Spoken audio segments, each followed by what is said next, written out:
The sun burned hot on the valley floor, though the wind carried a faint chill from the distant mountains.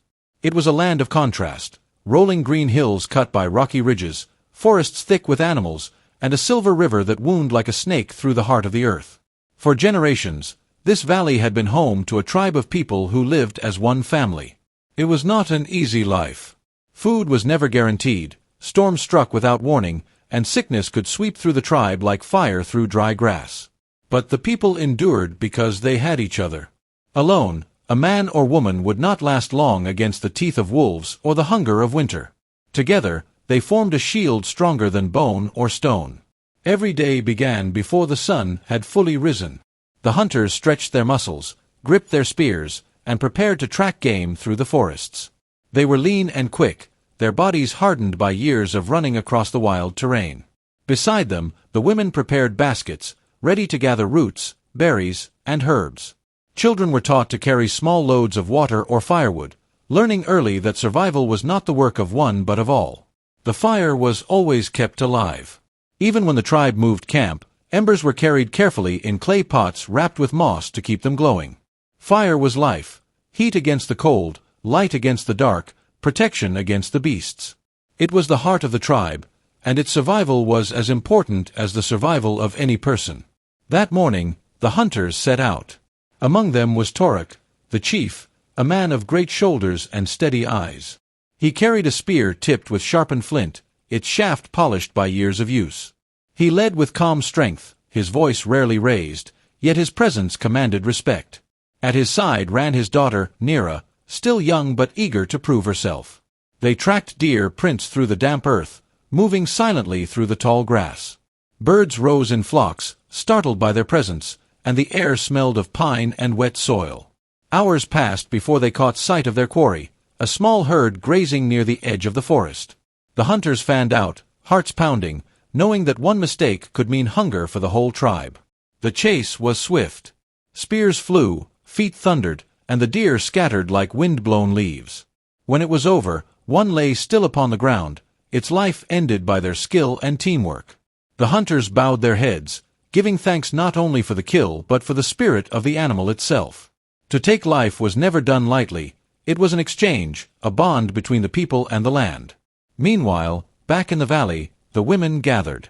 They dug into the soil with sharpened sticks, pulling free tubers and roots. They plucked berries from thorny bushes, careful not to prick their fingers.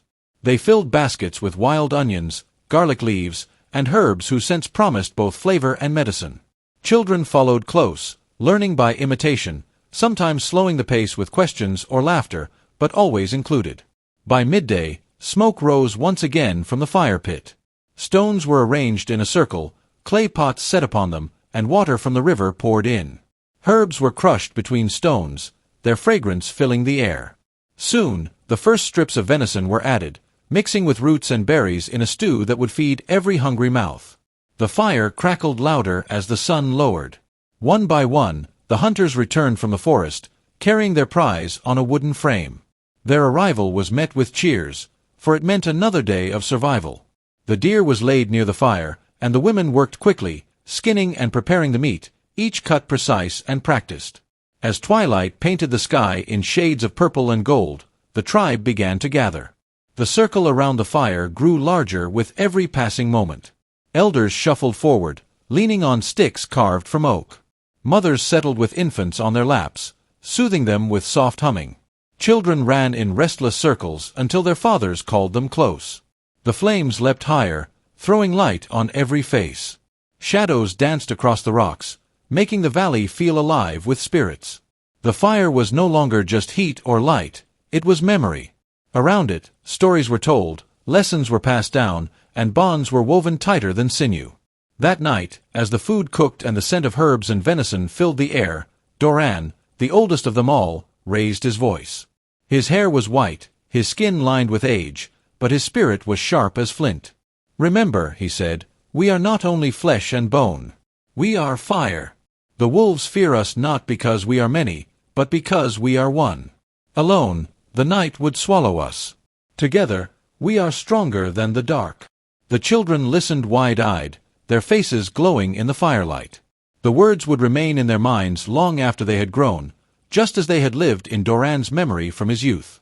As the tribe ate that evening, spoons passing from hand to hand, laughter and song rose into the night sky. The river whispered nearby, the stars watched silently, and the flames burned bright. For all the hardship of their days, the people knew joy, because joy was found not in things but in one another. Life 4.6 thousand years ago was harsh, uncertain, and filled with struggle. But around the fire, with shared meals and shared stories, it was also rich with meaning. It was a life where survival was not merely about living another day. It was about belonging, remembering, and dreaming of what could come tomorrow. And in the circle of the fire, the tribe found not only warmth but the very soul of their existence. The valley was quiet except for the rustle of wind through tall grass and the distant rush of the river. Evening descended slowly, pulling shadows across the land like a heavy blanket. For the people of the tribe, this was the moment of return, the end of toil, the beginning of togetherness. The hunters were the first to emerge from the forest, carrying the day's prize. A deer, lean but strong, hung from a wooden frame made of branches tied with sinew. Its blood had been drained, its eyes closed forever. Though death had touched it, the animal was still honored. The hunters placed it on the ground near the fire pit and bowed their heads for a moment of silence. In their hearts, they whispered thanks, to the deer, to the forest, to the spirit of life that fed them. Women approached with baskets woven from reeds, filled with gathered roots, berries, and wild onions. Children skipped behind them, their hands sticky with fruit juice, their laughter carrying through the dusk. Soon the air was alive with activity. Meat being cut, water being fetched, herbs being crushed between stones. Clay pots were set over the first sparks of fire, and the crackling smell of roasted marrow rose into the cooling night. The fire grew tall, orange tongues licking at the wood, throwing light onto every face. It was not merely fire, it was their anchor. The night outside the circle was dangerous, but within the glow there was safety, warmth, and belonging. Everyone knew their place in the circle. The elders sat closest to the flames, where their bones could soak in the heat. Beside them sat the mothers and infants. The hunters and young warriors formed the outer ring, watching the darkness beyond, always ready should danger come. Between these two layers, the children sprawled, whispering, giggling, sometimes staring in wonder at the sparks as if they were stars born on earth. That night, as the meal cooked, one of the elders began to speak. His name was Doran, a man with hair white as ash and hands lined like cracked earth. He had seen nearly 70 summers, a rare age for those times. When Doran spoke, the tribe listened. "Long ago," he said, his voice gravelly, "before the fire was ours, the people lived in fear. The cold cut their skin, the dark swallowed their steps, and beasts ruled the land. Then came a woman who saw lightning strike a tree. She carried the flame back to her cave. She fed it, protected it, and in turn, it protected her. That was the beginning of us. Fire was not found, it was given." The children's eyes shone in the glow of the flames. They had heard this story before, many times, but repetition was the root of memory. Every telling planted the truth deeper into their hearts. The food was ready at last. Slices of deer meat, boiled with wild onions, roots, and herbs, filled the clay pots. The smell was sharp, earthy, and rich with fat. The women portioned it carefully, ensuring each hand received a share. None took more than they needed, for greed was a sin against the fire itself. To eat was to remember that survival was not the work of one, but of all. As they ate, conversation rose in soft waves. Stories of the day's hunt. Plans for tomorrow's gathering.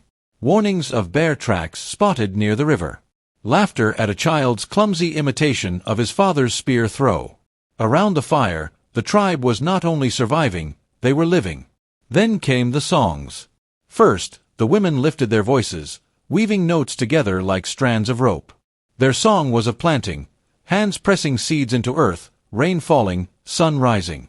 The men joined with a rhythm of low hums, steady like footsteps across soil. The children clapped, creating a beat. The fire snapped and popped in answer, as if it too were part of the song.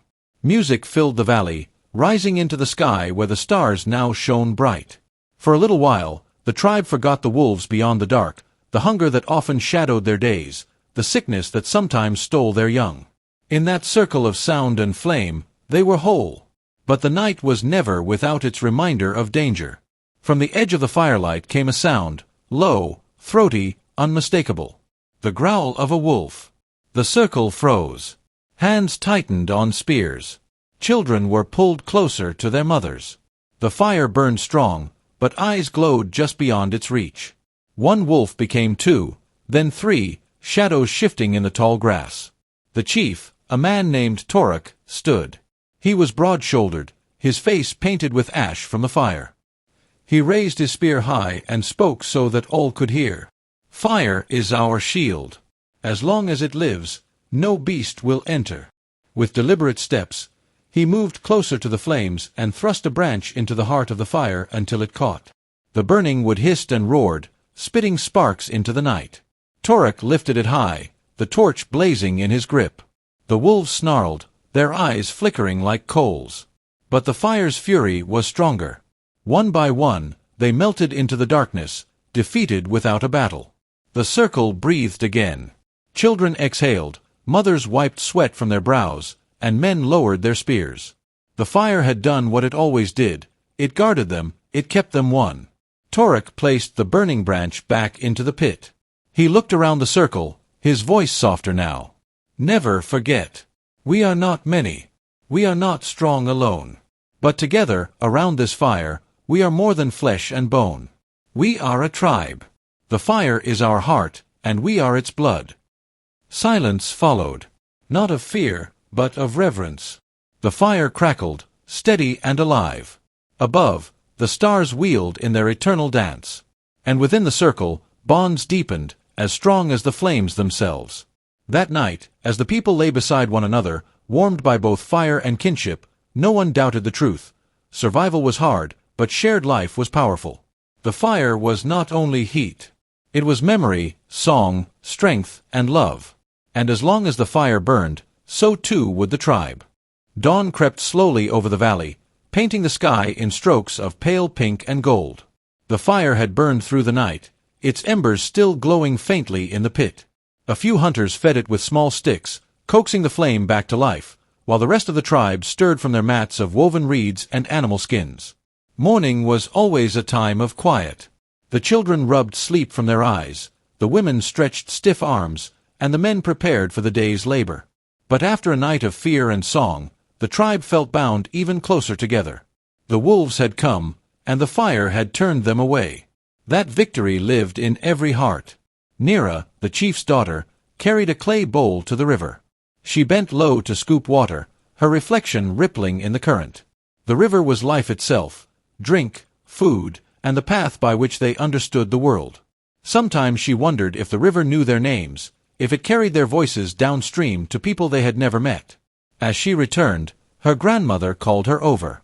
The old woman held a small leather pouch, worn smooth from years of handling. She untied it carefully, her fingers trembling with age, and revealed its contents. Seeds tiny and ordinary in appearance, yet powerful in meaning. "These," her grandmother whispered, "are the gifts of last summer's earth. Barley, millet, and a few beans. They are the memory of the land, waiting to awaken." Nira cradled the seeds in her palm.